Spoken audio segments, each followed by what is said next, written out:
G'day and welcome to the shed. Actually, this is the living room. 6 of one, half a dozen of the other, I suppose, although my wife might not agree. Anyway, I thought I'd bring you a little update on this HMV record player.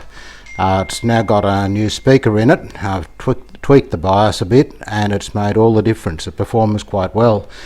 It was never meant to be hi-fi, but I'm happy with the way it goes. As I probably mentioned earlier, this is an HMV model C181. They were made from 1955 to 1957. Being a 1950s model, it was designed to play 78s, and I imagine there would have been quite a lot of 78s around then. People would have had considerable collections. So I've been playing some of my 78 collection on it, and that led me to try a comparison. And what I have here is an HMV, an earlier model. This is a model 101. These were made from 1925 up to about 1931. And it struck me that there's a lot of similarities. They both have a wooden case, they're both covered in Rexine material, both designed to be carried around. Some slight differences inside though. Before you play this one, you need to take the handle out and wind it up, whereas the other one, before you play it, you need to find a power point. Now, if you didn't have a power point, this one wins hands down, of course. Then you have to wind it up, and it takes maybe 15 winds, a little bit more. That will do.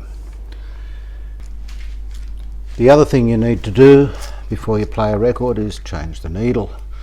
You need to put a new needle in each. Well, some people say you should change the needle after every record. I'm not quite that pedantic, but I do like to use a new needle on it most of the time. I don't play it that often. I restored this a number of years ago. Now, to find a test record. Of course, I can't put anything copyrighted on here, and most of my 78 collection will attract copyright breach. I thought the best or the safest option is probably an instrumental record. Most of the instrumentals I've got are jazz instrumentals, so I'm going to try one of those. To make it a fair comparison, I've set the microphone up an equal distance from the two players, and I'm going to play about 10 seconds each or 15 seconds of the same record on each machine. Now I've set this one up to 78, and well, let's give it a go.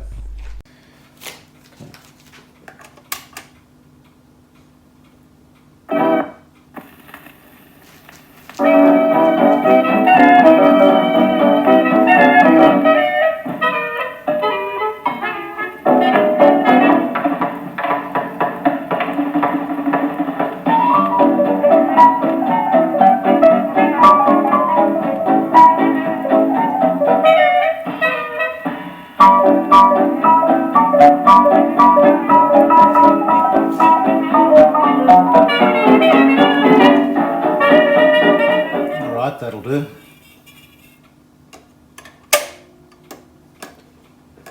That's one thing this has that doesn't have, is the auto shut off. Okay, so now we'll try the same record on the other machine and release the brake.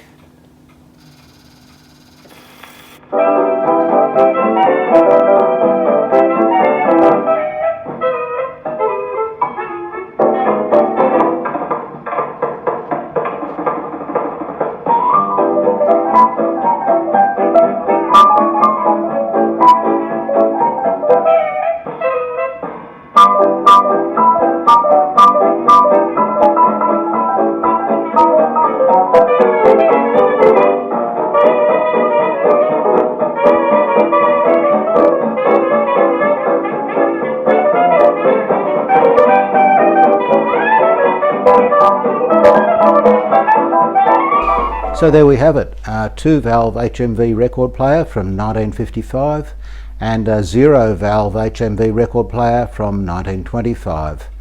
And they are remarkably similar in sound. Of course, there's differences. This one has the convenience of a volume control if you want to turn it down, which is really good. and you don't have to wind it up. On the other hand, you do have to find a power point, so I suppose that's something. Anyway, I just thought it would be an interesting comparison. So thanks for watching, and I hope you've enjoyed this little bit of silliness, and I'll catch you again in the shed sometime soon.